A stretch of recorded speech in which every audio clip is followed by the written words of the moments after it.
Hello, my name's Niranjan, the host of Master of Your Crafts podcast, learning from leaders who are continuously inspired, passionate, and driven to align with their soul purpose, sharing their gifts to bring healing to others.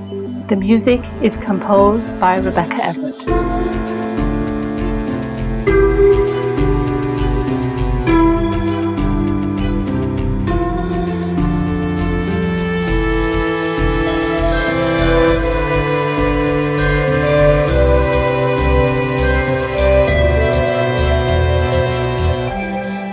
Today is episode number 110, and I'll be talking to Lorianne Duguay, a founder and CEO of Powered People Solution.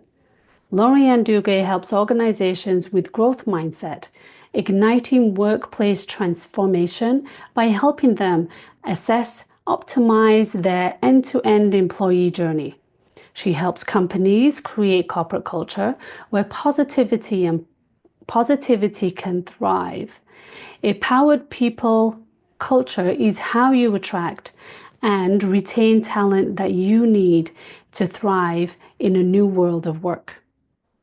Lorianne Duguay is your innovative and strategic HR partner. She helps you translate businesses' visions into HR initiatives that improve performance, profitability, growth, and employee engagement. By combining expertise accumulating over 20 years of working in the government and as a HR strategist with powerful Everything DiSC tools, she provides organizations with the training, tools, and resources that require to unleash and maintain a full team spectrum. I hope you get to enjoy the conversation as much as I did to have it with Lori. Hello and welcome to Lorianne. How are you, Lorianne? I'm great, Niranjan. How are you? I'm good. I'm excited to get into this conversation because we've had so many offline conversations talking about your joy and your love and your passion and your knowledge and wisdom you've gained about people. Yeah, absolutely. And every conversation, we always have these huge aha moments, and I feel like they're a two-way aha moment type deal. So I'm Yeah. excited to be able to perhaps impart a such moment onto your audience. Oh, thank you. Thank you. I'm sure there will be lots for you and I as well in this conversation. So I'm excited for it. So I typically come into these conversations because I want to share with the audience more about Lorianne. And yes, you are magical in all that you deliver to corporations and companies, large and small, for their culture and their organization for them to thrive as a business. But yet, it comes from a place of you. And there is my curiosity to be able to tap into the mastery of your craft of who Lorianne is to create such a business and a model and support and enhancement of organizations. So here's a question for you. What do you A little believe nervous, about just yourself? that look. I know you have listeners, but for those who are watching this maybe on YouTube or like the look she just gave me, that was a little intimidating. I'm nervous about this upcoming question. No, don't be. It's it's something that is so intrinsically innate in you that I know nervousness is not part of your wheelhouse. So let's just take that away. Let's do it. What is it you believe about yourself, and how do you feel it defines who Lorianne is? That is an extremely powerful question. What I believe about myself is that I was put on this earth to make a difference in the lives of others. And so that informs everything and anything I do ultimately is I wake up every morning wanting to have imparted some uh, support, having provided someone with insight that enabled them to do what they need to do on their own path. I think that I was placed on this earth to help facilitate and enable others. And as such, that's how it dictates who I am, because I pretty much live my life trying to do just that. Mhm. And how rewarding is that? Crazy rewarding most days. I learned early on that you can impart as much, insight. You can try to help and support others, but not everyone is open to that. And that's okay, because that's their journey. That's not my journey. My journey is to at least put it out there, whether they decide to take me up on it or actually act on it. I have zero control over. So, Mhm. if we're talking about who I am, I tend to internally, full transparency, not gonna lie, I like control. So that was a lesson I had to learn early on in life. And I continuously have to reinforce with myself, because sometimes I'm like, oh my God, this is so simple. This is so easy. Come on. Here is how you can do something different. That age old cliched but so true saying of, if you always do what you've always done, then you'll always get what you always got.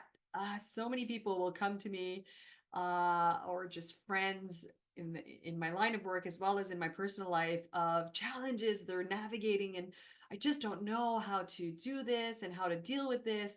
And you make suggestions and you work with them for them to even unearth their own suggestions, and then they do nothing about it.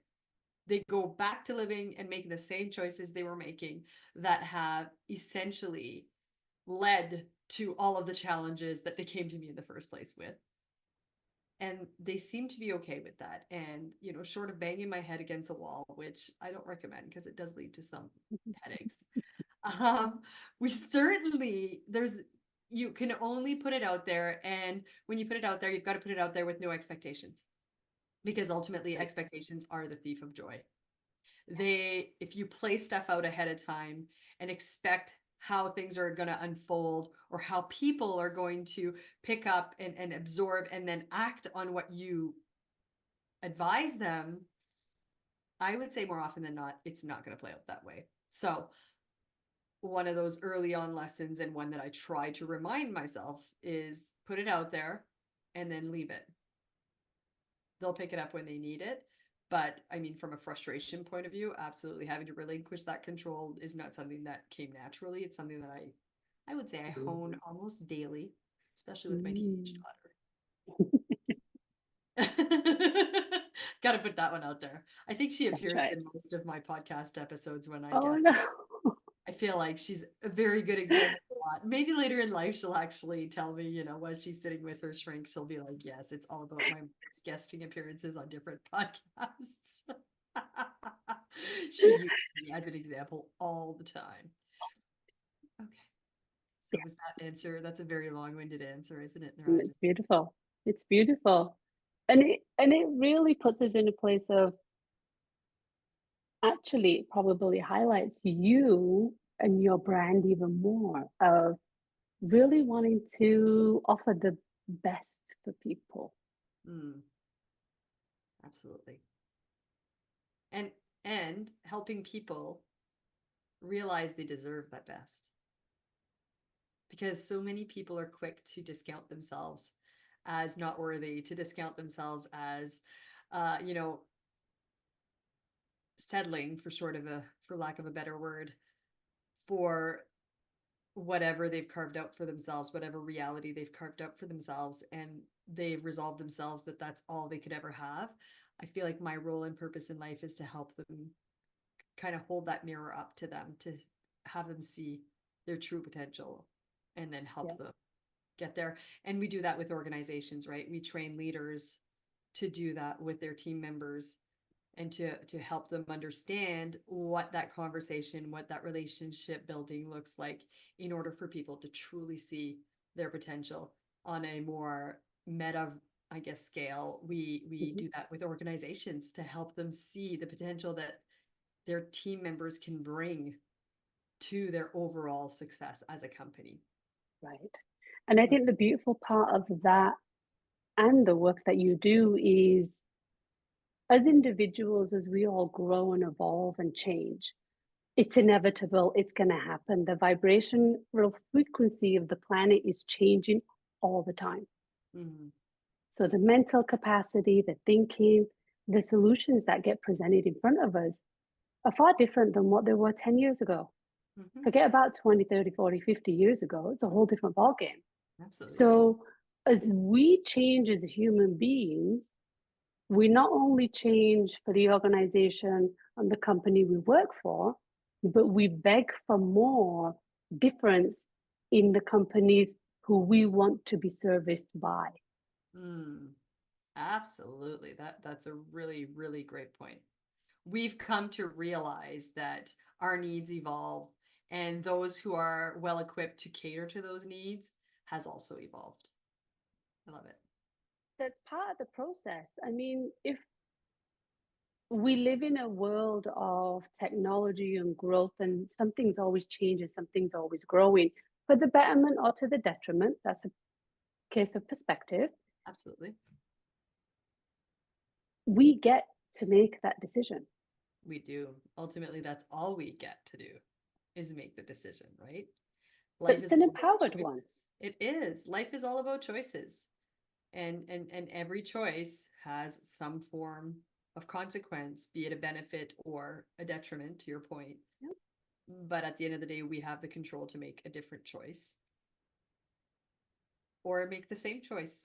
And if you're making the same choice and expecting a different change, well, that's a whole other ball game. I believe that is part of the definition of insanity, That's expecting a right. different result by making always making the same choices. Yeah.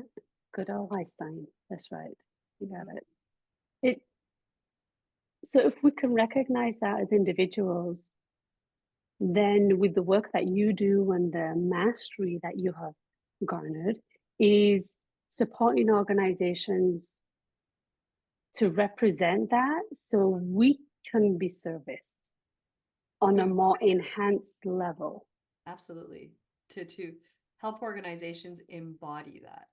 Mhm. Like it's one thing to recognize it and to say, I know what we're supposed to be doing, I know what we need to be doing.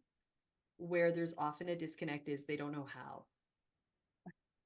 So where we're able to use your mastery of the craft is we're Mhm. able to come in and support them. I Yeah. always when we work with clients, I always tell them like they'll say something like, "Oh, we'll let them know that Lori coached us." I'm like, "No, never ever say that I was even involved. My Mhm. role is to make you a better manager. My role is to help you shine for your people. My role is to help you create that organization, but I don't need anyone to know that I had a hand in that creation. I'm here to support and guide you. I'm here as your guide. You Yeah. do the rest. I'm gonna let Yeah. you, walk the walk and shine, but ultimately I'm gonna help you help your people shine." Right. Mhm. Right. Beautiful. Has that always been the case for you in terms of perhaps the intrinsic and the drive and the determination you have with your business of guiding and leading, supporting and enhancing individuals as maybe one version of your calling for this life? Has that always been the highlight for you? I will say that yes, 100%. I mean, you and I have known each other now for over 2 years, I believe, already. How crazy is Right? that? Yeah. And I would tell you that I would ask you, do I strike you as a follower? Ah, definitely not. I don't think I know many of them myself even. So I've always been compelled to lead, but always lead from that very purpose-driven, heart-centered place. And I've always been the one who tried to connect people. I'll give a silly example. We all have those kind of I'm French is my first language, folks. So if you hear French Canadian to boot, so if you hear anything that seems a little off, it might be my direct translation, and my internal Google Translate is completely off. So, um, So when in high school, we had our gang. It was like our group of friends. So my high school gang, we kind of disconnected as we went off to, we live in a rural area of Ontario. So we can't go to, well, now we can, but at the time we could not go to local universities, college, post-secondary options up here in Northern Ontario were quite slim. So we would inevitably have to relocate and then eventually carved out lives for ourselves in these different parts of the province. And so we all kind of Mhm. lost touch. We Right. create, we had new groups of friends. Some of us kind of stayed closer than others, but generally, and we were a group of 10 people. So in 2014, no, 2013, my mom was diagnosed with lung cancer, and she was diagnosed in November. And then by February, she had passed February 27th. Actually, it'll be 10 years this month, Mm. which is absolutely Mm. crazy in my Well, brain. Um, it was interesting how after she passed, as much as I was well surrounded, I've been blessed to have always be extremely well surrounded with a bunch of friends and great support system. I craved my group of friends that knew me mm. when and knew my mom. So what I ended up doing is doing research and creating this girls' weekend that we would regroup and just kind of reconnect. And I was hoping to just be surrounded by my people from that had known mom. And so I organized, and there's this one friend who had since kind of, she wasn't quite as connected to us, and we had honestly lost touch completely for at least 8 years. And I was able to go through her relatives to find her and Wow. then put it out there. And I surprised the rest of the group by having her show up too. Like when we organized it, we were able to all be there. It was the most amazing moment. And we've actually had that weekend annually ever since, which I'm now Mm. realizing as I'm talking to you, this year's our 10th anniversary, which I Mm. absolutely we've dubbed ourselves the Sisterhood of the Northern Lights. So we're from the north, so of course. That's right. And so I've got a post on my Sisterhood of the Northern Lights that our upcoming weekend in July is our 10th anniversary weekend. Mm. But just to say that it's about connecting and getting people reconnected, and that filled my cup to be able to have them reconnect and to have help kind of weave those relationships and support those relationships blooming anew was really fills my cup. And that's something I've always done. I'm also a dispute resolution practitioner, conflict. I like to help people, equip people with the skills they need to better manage conflict. Like I've always been a connector in that I feel the need to give you the tools and be your guide so that you can take ownership and do this forevermore. I think it's the Right. way I was raised. Like it's Mm. that old adage, give a man a fish, feed him for a day, Mhm. teach a man to fish, feed him for a lifetime. Yeah. Same concept, right? I want to give people that the skills they need to then continue themselves autonomously on their life journey and be able Beautiful. to have made that journey that much easier for them. That was a Love really it. long-winded answer, right? To It's say beautiful I've always though. loved to lead. I've always loved to connect. I would say I was always the one who was trying to get people to make up when they'd had fights. I was always the person who was organizing get-togethers, even before my mom passed, well after she passed. I've always been the one who's tried to keep our family connected and make sure that we do stay in touch. And so I would say yes, I've always felt compelled to guide and connect. Yeah. And it's important and it spills out with the work that you do. So of course. I hope Of so. Of course.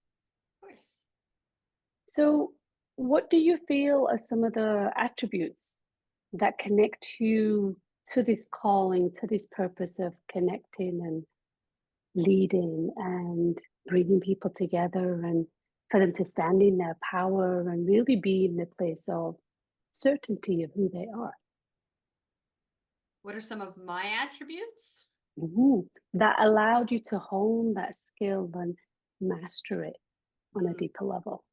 Believe it or not, and I know you're going to giggle on this one,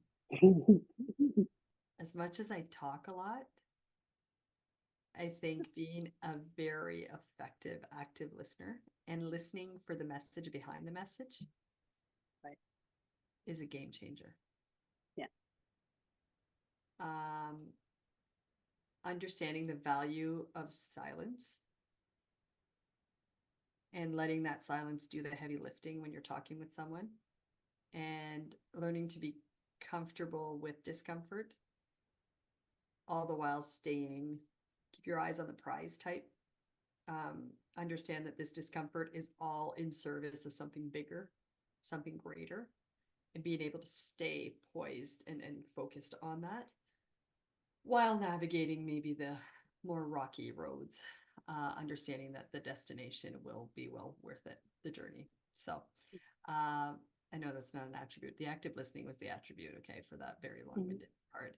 I think just being very empathetic, almost to a fault sometimes, where I feel for them. I understand that we're all human. We're all here having a human experience. And part of that experience includes us making mistakes, includes us regretting, includes us feeling guilty, includes us, having to own certain things that we're not very proud of, as well as allows us to be proud in moments where we were meant to shine.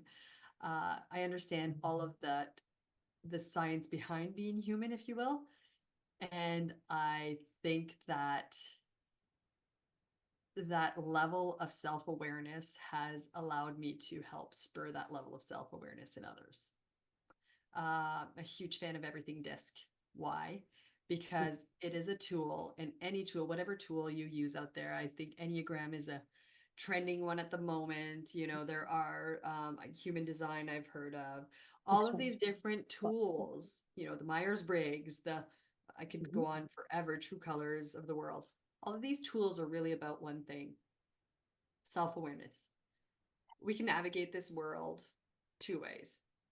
We can navigate it with eyes straight ahead, and not paying attention to any of our blind spots.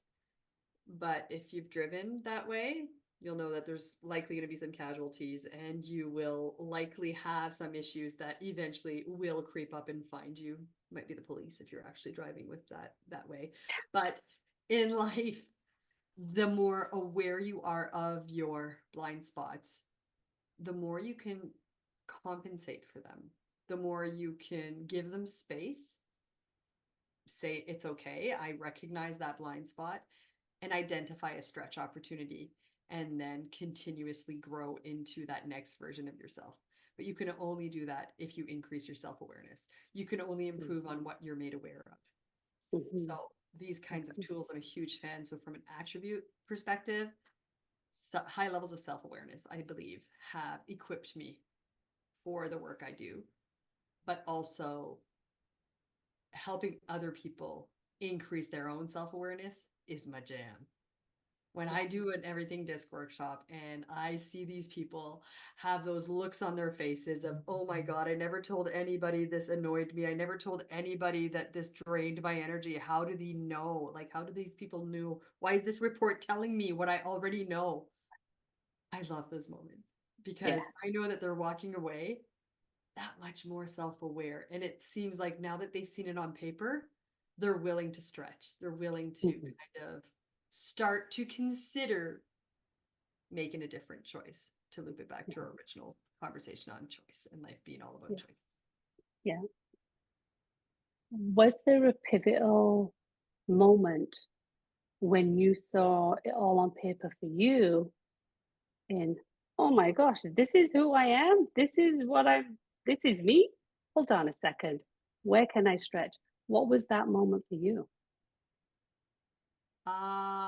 Where can I stretch? I think there was a pivotal moment where, and it was interesting, and I know this sounds so planted, but it was actually after I did an Everything DiSC workshop.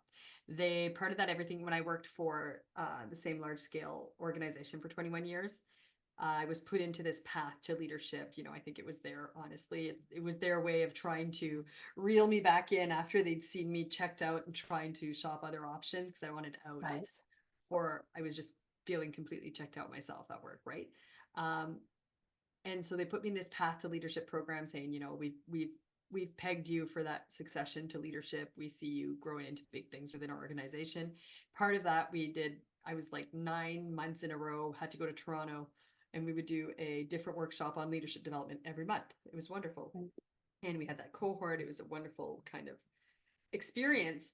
And they also, for the workshop that they did on Everything DiSC, they provided us, with a one-on-one coaching session with my first professional coach. Like I'd never ever done any of that. And so I think that was for me one of those game-changing moments where every time I would sit in, and just if anyone in your audience can identify with this, every time I would sit in a presentation, in a workshop, I would always have this, I had a sense of jealousy. And I would always be so over judgmental on the way that the information was being presented, the facilitator. I tend to be like the most hypercritical person of that individual presenting and of that experience. And because I knew I'd be there for 9 months in a row, like 9 months, I would have 9 different, and I think there were 2 days of workshops every time. So a plethora of different facilitators, content, everything. I started taking notes on what was really bugging me. And I was in my hotel room on the phone with my husband. And I remember saying, like, I was, again, I think this was like maybe 8 weeks in. And I was critiquing everything. 8 weeks, 8 sessions in. And he's like, "Hun, can I play the devil's advocate here?" And I was like, "What?" He's like, "Do you think you might actually be jealous of these people?" And I was like, "What? No." "Oh, I think I kind of am."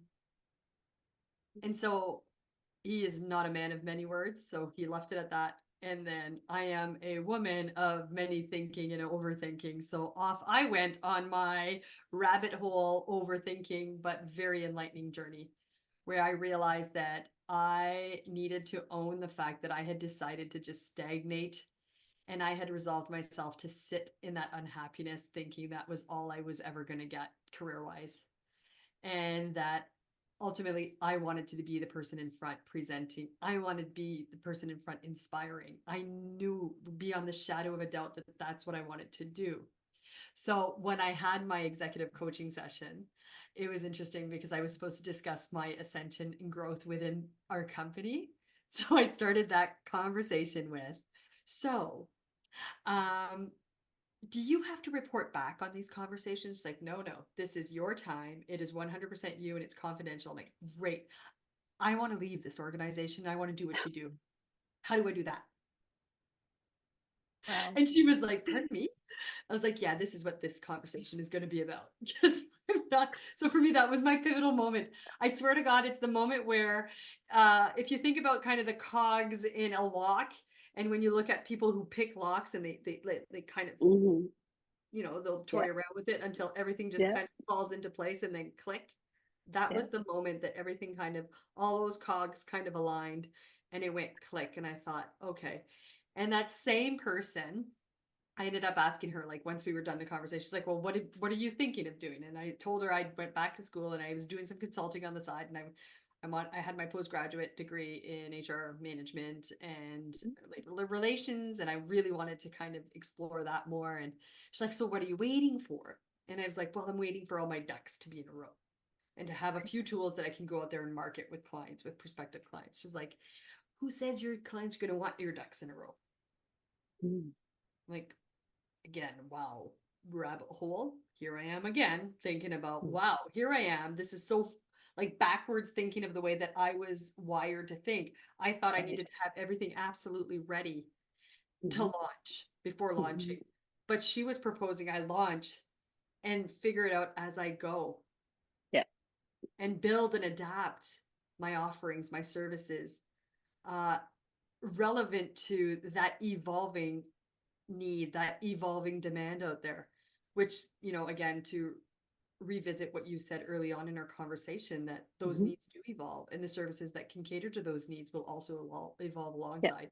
Well, I decided to take that route instead, started building up the business that side. So for me, it was from that one conversation, from that one experience, and understanding that in those judgmental moments, in those that discomfort, that jealousy that I was like, I don't know why I feel like this every single time I'm in a presentation. Even if I'm like watching a keynote speaker, I'm in my head saying, I would have done that differently. I would have done there. Oh, I would have led with that. Like I would have, like, why am I always doing this? Why can't I just be there? And it's because ultimately that was in that jealousy was veiled admiration. And to be able to land that one thing and to realize what other parts of my life am I experiencing some level of jealousy? And what might that actually be hiding or veiling? And how can I unveil that and get to the real desire behind that what I really want to grow? Identifying those and then growing into them. It's been a life Beautiful. journey. Well, yeah, absolutely. And what a beautiful story. Thank you, Laurie. I Yes, that was didn't my know that. pivotal moment. I think it was career and personal wise, and I continue, I mean, to have such of those. When I do have those behaviors, we all have the things that we do that really, oh, we wish almost we're watching ourselves do them, and we're like, why do I always react like this? Why do I always That's do right. that? That's right. But we don't know how to identify it. Think about what about it is actually triggering me, and I know the word trigger is so sensitive these days, but what is it that is unleashing some reaction? And then suspend all judgment and think, what if it was actually because I want to be more like that? And to come Mm. back to my self awareness piece in our Everything DiSC sessions, I often talk about that because there's four main styles, right? And I've been blessed to be with the same dude for 27, almost 28 years. And I will not tell you that it was smooth sailing those entire 28 years. That is Sure. absolute bull roar because I Yeah. literally married my polar opposite on the Mm. style spectrum, no word of a lie, where Mm-hmm. Lori loves to wing it. Lori, believes in failing forward and believes that there is no failure. It's really a non-success. You take what worked well and you leave what didn't, and then you implement it. I am Yeah. married to a guy who believes failure can and should be avoided with proper planning. Mm. Well, that's pretty opposing That, ways of approaching that's life. right. Yes. So, perfect example for your audience, Yeah. hanging a Complete. picture frame. Oh, Do you want to know how I do that? I eyeball it. that's For right. those watching me, and if you're Yeah. watching a video version of this, I, put my thumb like Yes. this and I say, yeah, I think it needs to go right about there. That's right. If I have, if I make the mistake of asking my husband to hang it, he's Uh-huh. got to go to the garage first and he brings in about 13 different tools to measure from the ceiling to the floor, from the side to the side, and find that just middle. And do you want it aligned with the couch or do you want it aligned with the wall? I said, I want it on the wall. That's Yeah. as far as I've thought about this.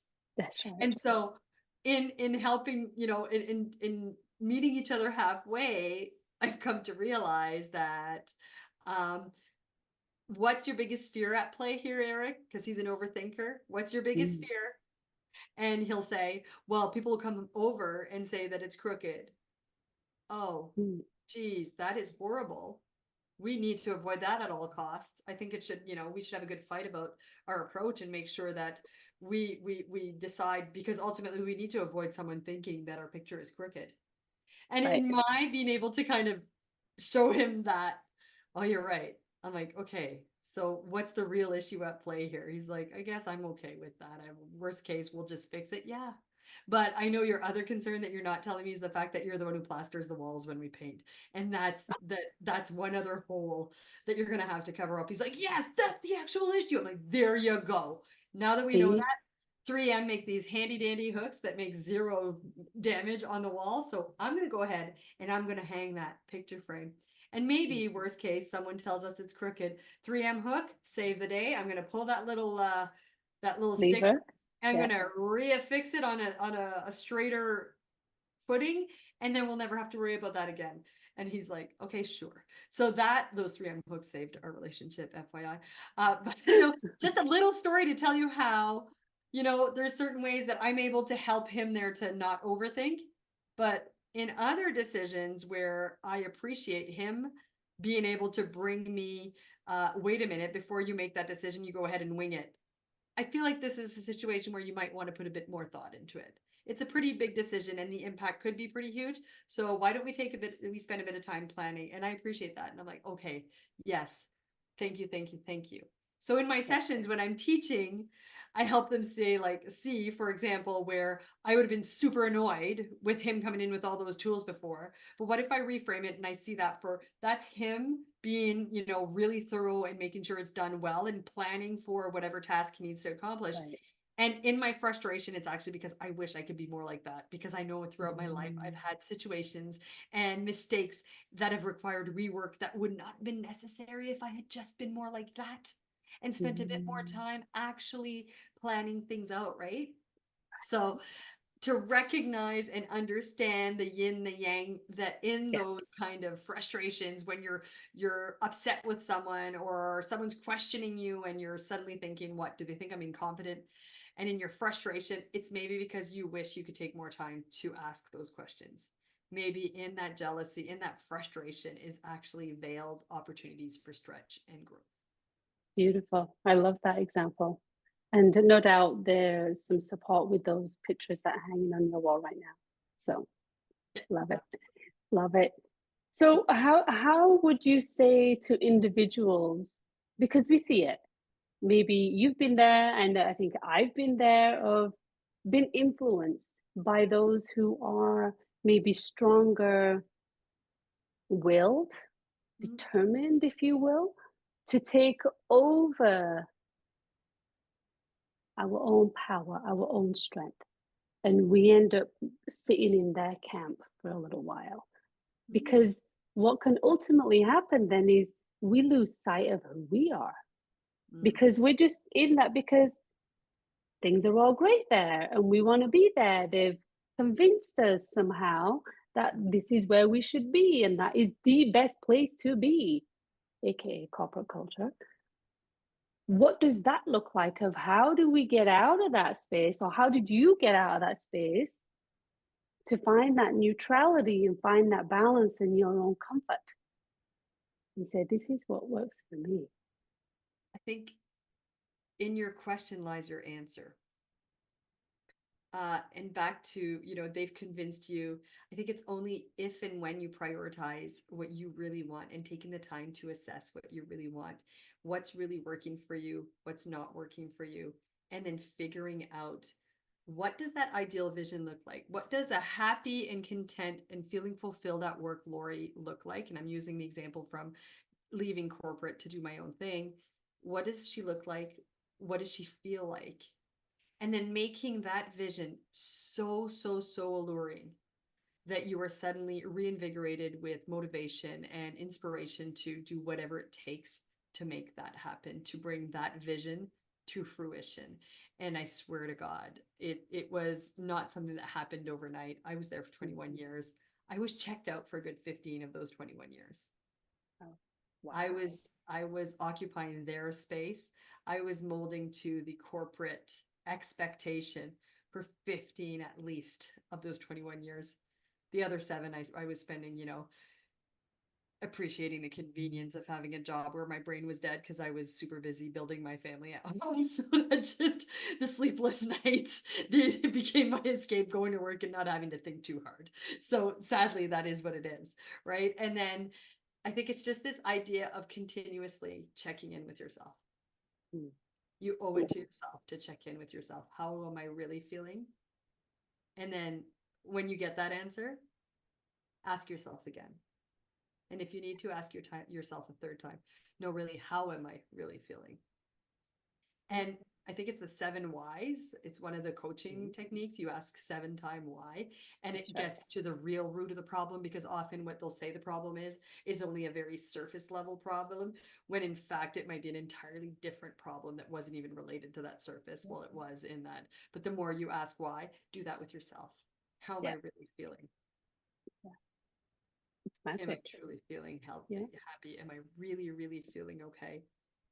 And if there's any doubt, just acknowledge that doubt and then make a different choice. Start to dig a bit deeper. And give yourself time, energy, and commitment to yourself Yes. for that space, because we get to be on this journey called life. Absolutely. And we get to be on this journey called life, but part of that journey comes with the responsibility to continuously evolve. I don't think we were put on earth to just stop and stagnate. I think we were put here to continuously evolve. One of the hardest lessons I've learned and continue to learn over life, um, and I've developed, well, I've uncovered this, and I think it's Sanskrit, and I'm probably massacring it, but it's Om Namo Narayani, which essentially means I leave it to the divine, and more specifically to the Divine Mother. But I am placing this in the hands of the divine and what is supposed to be and what is meant to happen for me, all the while still working towards continuous evolution. And what I mean by that is, um, I use this with my daughter. Yeah, Chloe, you're in here again. All the time. Don't wish for it, work for it, right? It's about, yes, not setting expectations, leaving it up to the divine, in that what was meant to be will be, so that Om Namo Narayani, That's but right. also continuously working towards something bigger, something different. Yeah. So wish for it, work for it, or wish for it, then work for it. Yeah. Yeah. And that taps into a really sweet balance of many conversations we've had in terms of balancing the energies that we get to have. We can tap into the masculine energy of doing and structure and order, which your husband apparently wears very well. Mm-hmm. But we can also get to tap into the being and the creation of it and Mm-hmm. allowing it to come into fruition. And that doesn't come from a place of doing, that comes from a place of being. Just like you make a baby, but then the baby somehow just grows all by Yeah, itself. yeah, absolutely. So having those in union and creating this beautiful thing called balance, which I think is maybe overrated, oversaid, and lost its lost its magic because it's Perhaps, but been not, I don't think it's used too overrated. much. I think it might have been overused, but in its overuse, it's led to and conditioned a certain level of nonchalance about it, which Yeah, has unfortunately reduced kind of the power that the that balance potency of can, it. the potency, beautiful word, Yeah, potency it can bring, just in terms of striking that balance. Everything, to all the yin and yang, right? Just to yeah, There's always that counterbalance. Absolutely. exactly. So important. So, what's your, other than what you've shared, in what you want to give to people and support people on and put them in a position of empowerment, what else is your intentions and perhaps your bigger vision of people powered solutions? Oh, my bigger vision is big. Go big or go home is what I That's say. it. I honestly want my future focus is to build this brand into the brand to embody, if we are able to wear the people powered seal on our company, it is because we have proven and we have people trained to continuously improve on our workplace culture, to ensure that we are embodying the people powered principles. Great alliteration there, of course, which I'm always a fan of. But we are truly living and breathing and being authentically people powered, and that we've developed the system. So I want the brand to effectively become the standard that people want to strive for. And so if I'm someone looking for a job, I will not work for anyone who is not people powered certified, because if they are people powered certified, I can expect a certain standard of workplace culture. And I love myself enough to know that I deserve nothing less than the people powered level of standard of a workplace environment.